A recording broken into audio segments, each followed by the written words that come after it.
All right. Part A of this FRQ wants us to find G of 4, G prime of 4, and G double prime of 4. Okay, so G of 4 would be looking at this, integrating 1 to 4 of f of t dt. And in directions here, they're telling me that this is f of t. So if I knew what the function was, I guess I could integrate it, plug in 4, plug in 1, and subtract, do the fundamental theorem of calculus. But since I don't have the function, I need to think of this a different way. So remember, integration also means the area under the curve. So the area under the curve between 1 and 4, we can split that into a couple different pieces. So like this would have an area of 1. This triangle up here has a base of 1, a height of 3. So 1/2 base times height. So that should be 3 over 2. Down here, base of 1, height of 1, base times height divided by 2. And this part's below the x-axis, so subtract. Base of 1, height of 1. So it looks like we end up with 5 over 2. Okay, so that is that part of that answer. G prime of 4 would be to take the derivative of G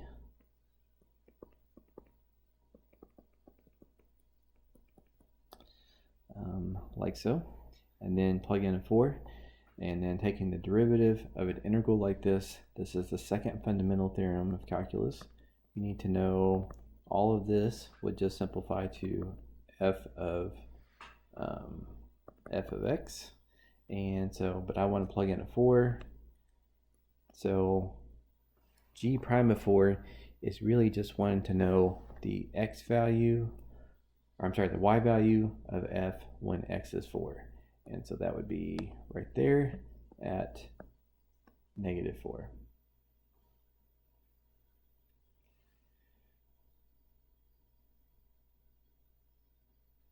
Or I'm sorry, negative 1. I can't read that. The x value when it's 4, the y value is -1. Okay, and then the last part of part A, G double prime of 4. Well, if G prime is f of x, then G double prime would be f prime. Right? It's like I'm just taking the derivative of this side, so I'm taking the derivative of that side. And so the derivative at point 4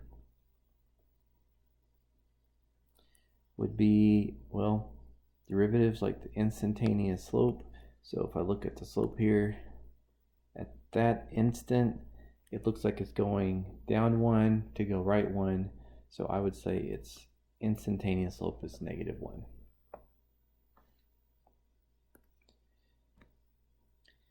All right, and if you're okay with parts A, then part B is asking us the instantaneous rate of change of G at 1.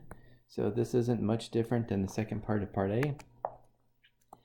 This would be the same as f of 1, because taking the derivative of the integral, all of that would just be f of x, but then we're just plugging in 1. And so if this is the function for f, when x is 1, looks like y is 4. So that's all there was for part B. Okay, for part C, find the absolute minimum value between -2 and 4, and then justify your answer. Okay, so you might be tempted to think the area is going up, up, up, because it's all above the x-axis, and then going down. So it seems like this might be the smallest over here. But one thing you have to be careful about if you make that assumption is this integration doesn't start at -2. It starts at 1. That's where it's starting. So all of this area over here, even though it's above the x-axis, is to the left of the x value. So all of that is actually negative. Just like slope and rise over run, if you count your run to the left instead of to the right, you better count it as negative instead of positive. So that means it's lower here, and then it gets bigger for a little bit, it gets bigger for a little bit, and then it gets lower at the end. So it's gonna have to be one of the endpoints, because it's not going to be 0, because it's less than at -1 and it's less than at -2. And just kind of eyeballing it, it looks like there's a whole lot more left here than there is down there. So my intuition tells me it's probably going to be at x equals -2, but we need to show our work and justify that. So let's see. So g of -2 is possible, and g of 4 is possible. So g of -2 would look like this, and g of 4 looks like that. And again, I can't integrate those by hand because I don't have the function, but I can think about area under the curve. So I could think of this area. Let's see, 1/2 base times height, 3, 4. So this would have an area of 6, but it's going left 6. And then from 1 to 4, well, I kind of did that here. So I have that information available to me.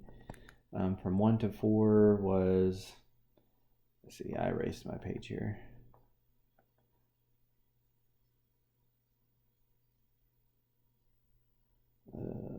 It was 5/2.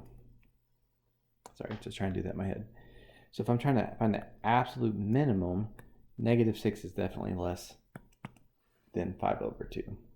So my intuition was right, it was at -2, but it didn't ask for when, it asked for what the absolute maximum or minimum was. So that would be -6. Okay, for part D, it says the second derivative is not defined at x equals 1 and x equals 2. And of those x values, which of those could be points of inflection? So remember, points of inflection occur when the concavity changes. So when the graph goes from concave up to concave down, or concave down to concave up. And that's kind of hard to eyeball because we don't have the graph of G, we just have the graph of F. But also remember that if the second derivative is positive, that's when it is concave up. Second derivative is negative, that's when it's concave downward. And the second derivative of G is the same thing as the first derivative of X. I used that information to help me find that part of part A. So since I have F of X, F of T, whatever, the derivative is positive when the graph's increasing. So here, g of x is positive because the derivative of f is increasing. Here it's negative. And here it is negative. So it looks like there was only one place, 1 at x equals 1, and that was because the derivative from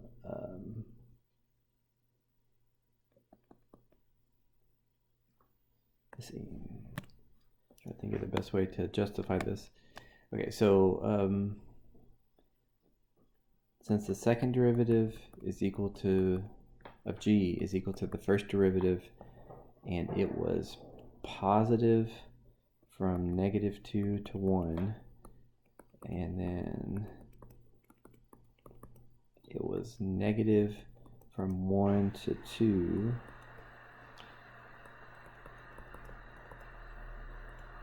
and then unfortunately still negative from 2 to 4. Where it goes from concave upward here to concave downward tells me that that is a point of inflection. Okay, for which values in the given interval is g increasing? Okay, well, g would be increasing if its derivative was positive and the derivative of g is equal to f of x. So to say when g prime is positive is the same thing when f is positive, which is everything above the x-axis. So from -2 to 3. And then when is it decreasing? Well, it would be decreasing if its first derivative was negative, and its first derivative would be negative when f is negative, and f is negative from 3 to 4.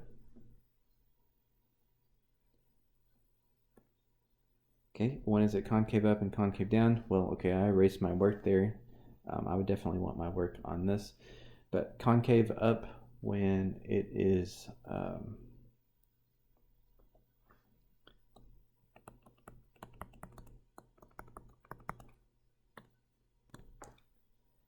okay, so concave up when second derivative is positive, and when second derivative is positive, the first derivative of f would be positive, and when the first derivative of f is positive, that's when it's increasing. So like from -2 to 1 was concave up, and then when the first derivative of s is decreasing, that's when the second derivative of g would be negative. So concave down from 1 to 3 and 3 to 4. Again, I really used that information in part D, so if you still have that on your paper, that's a little easier to see. All right, and to finish it off, we want an equation of a line. So let's start off with this. They want it to be when x is 2, so plug in 2 for x. And then the slope, so the slope at 2 for g of x would be g prime of 2. And if we use this up here, g prime of 2 is the same thing as f of 2, and f of 2 is 1. So I want the slope to be 1. And then the last thing I need is the y value. So what is g of 2? Well, g of 2 would be from 1 to 2 of f of t dt integrated. So from 1 to 2, it would be this piece. So again, I didn't save my work here just so I could make it look good, but I used this up here to calculate this area. So this is 1, this is a triangle, base times height divided by 2. So it looks like 1.5 plus 1 should be 2.5 or 5/2. Okay, and the best tip I can give you on this question, since I think this one's a little bit harder, part of what's difficult about this is just, kind of to absorb what they're asking you to do, but a lot of it really kind of built upon this. So if you're really good at part A, it makes the other parts much easier. And again, what I really pushed my students last year to do, which I think helped them a lot, is to write what I just had erased there. Do that from the beginning. If this is what g equals, write what g prime equals, and then take the derivative of both sides again, and then just use this as a guide, because if you're trying to think about when g double prime is positive or negative, it's a lot easier to relate that to just f prime, because you have the graph of f. So try writing that at the top and see if that makes it a little bit easier to try again.